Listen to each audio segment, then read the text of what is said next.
খারাপ না।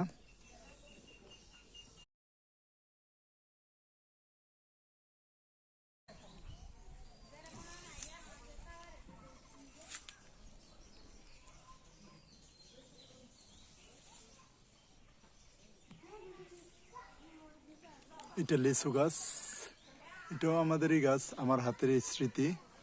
মাশাল্লাহ, একবারে কম না, মোটামুটি লিচু হয়েছে, দেখতেও সুন্দর লাগে। আমি নিজের হাতে পায়রাও খাইছি, ঠিক আছে। এখনো পাকে নাই, তারপরেও যথেষ্ট পরিমাণ মজাই হয়েছে।